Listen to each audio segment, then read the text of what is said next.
This is the game I helped create during the Polyjam 2019. Homeward.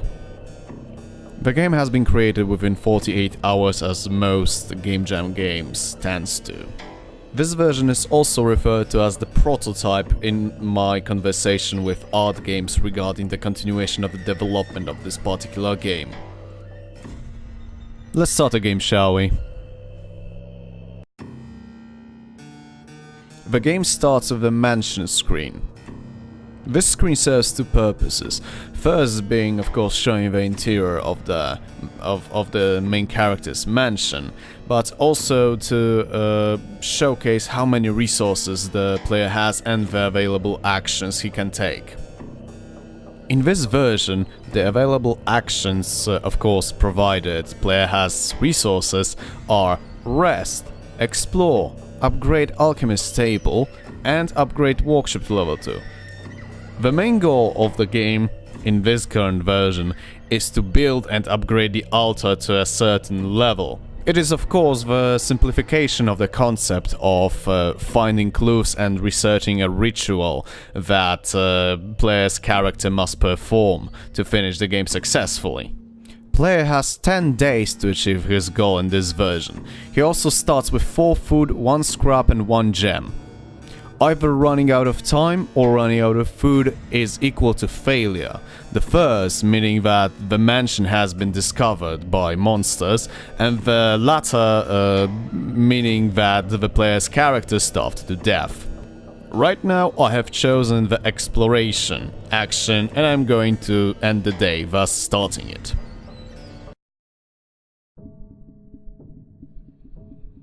Exploration presents itself as a top-down adventure in which we are supposed to sneak behind the enemy lines, so to speak, avoid detection and gather as many resources as possible and running away from the location. Picking up resources takes time. This is important because while picking an item we are locked in place and we can be spotted.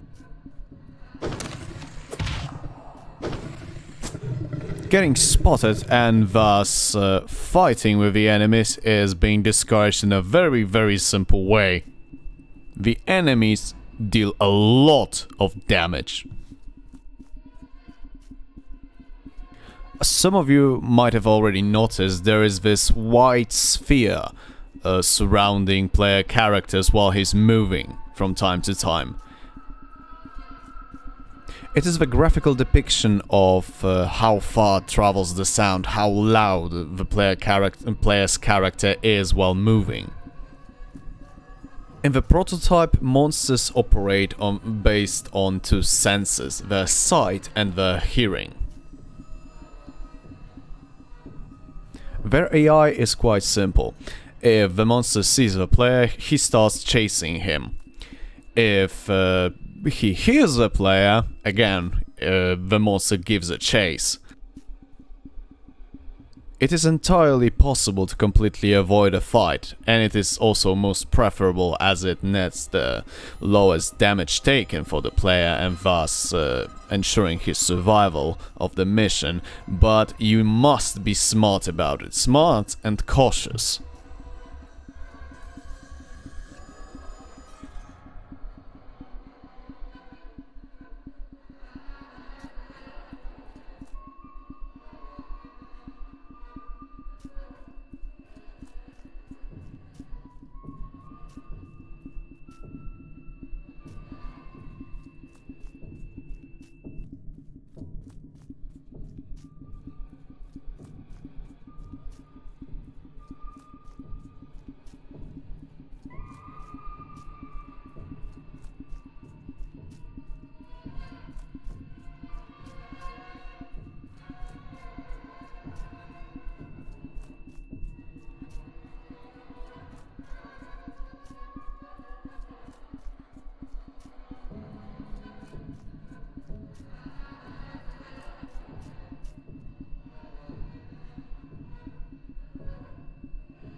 Once the player feels he has all the resources he could gather, he can exit the level and go back to mansion. We actually managed to gather plenty of resources during that exploration. We have plenty of food and some scrap and some gems, thus allowing us to both survive and commence with upgrades. Our first choice is to upgrade the Alchemist table, which permanently increases the health of our character. After that, we can set out for the adventure, but we can also choose to upgrade the altar to level 2, thus getting us closer to our end goal. Because we lack the resources to upgrade our altar any further, we have to set out for the exploration. Since it is a game jam game, which means it had to be done within the confines of 48 hours, there's only one map with one possible enemy placement and resource placement. The final version of the game, however, will also see the inclusion of multiple locations to explore, each with different set of possible monster places and resources placements, each time being randomly generated.